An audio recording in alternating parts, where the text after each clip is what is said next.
Stoicism, an ancient philosophy thousands of years old, has now regained popularity, and we need it more than ever, as it provides an operating system on how to function in your day and be a better person overall, so you can be of service to your community and yourself. Recently, I was introduced to Stoicism via Tim Ferriss. Tim Ferriss, a great podcast host and one of the OGs in the game, really spoke about Stoicism with a lot of passion. He shared the letters from Seneca as a PDF downloadable, and as a humble uni student, I downloaded those and read them for the first time. They were a bit dense, but I knew at that time that wow, these had some profound wisdom in them.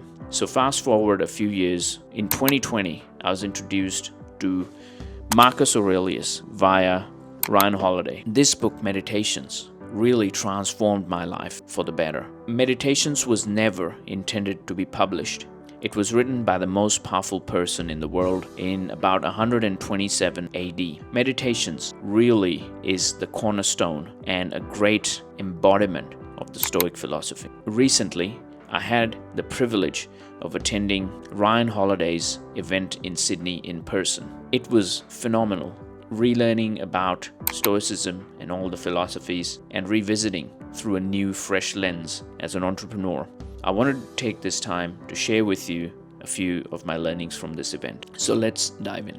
The first learning I wanted to talk to you about is that the obstacle is the way. Let me explain. So the obstacle, the challenges, tribulations, and trials that we face on a daily basis are quite taxing, laborious, but in turn they make us better.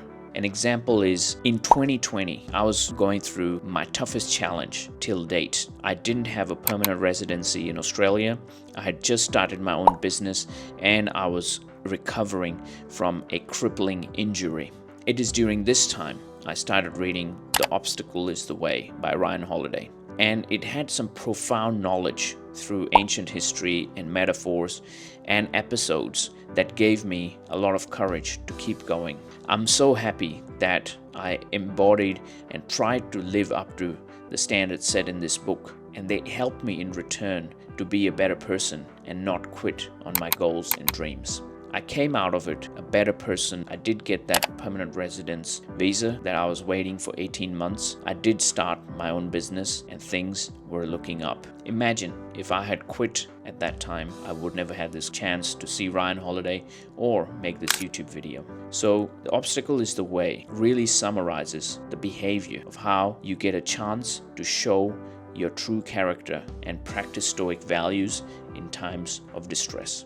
Essentialism is the next thing I want to talk about. Cutting out the excess, trimming the fat, as they say. Essentialism is basically just focusing on things that are important to you, that are for the common good, and that are going to make you and help you become a better person so you can serve the people around you. This requires an intense discipline of saying no. The most powerful productivity tool is actually the ability to say no.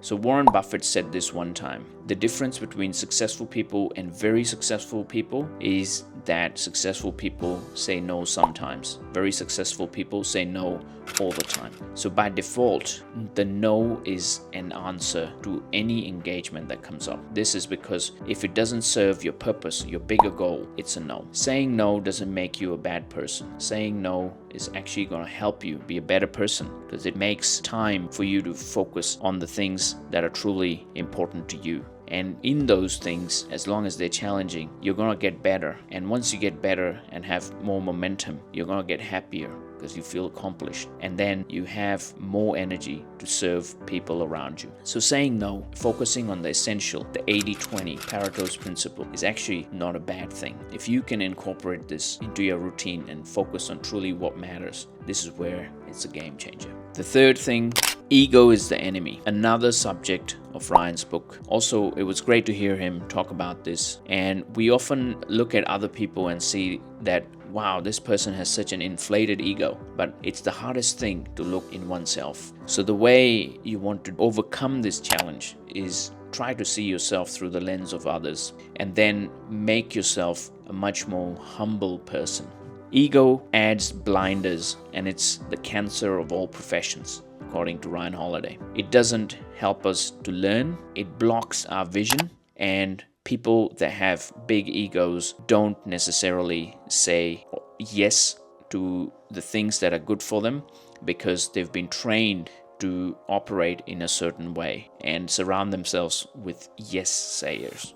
So in this case, watching your ego, making sure that you really are trying to be actively humble, kind, and a better person is going to help you in the long run. The final thing I wanted to share is that take time for stillness. Stillness is the key, which means every day, if you can incorporate activities like your hobbies, going on a walk, writing in a journal, meditating, these things are really going to help you to take some time off and detach yourself from all the pressures that are happening. If you don't have the luxury to do so on a daily basis, wake up a little bit earlier, because this practice truly is a game changer. I've been keeping a journal for the last 5 years, and it's been an amazing progression to see my own work that I was putting in 4 or 5 years ago versus the kind of things I write in the journal now. I highly recommend that if you craft some time to practice stillness actively, it's really gonna help in building you as a better person, reduce the impulses.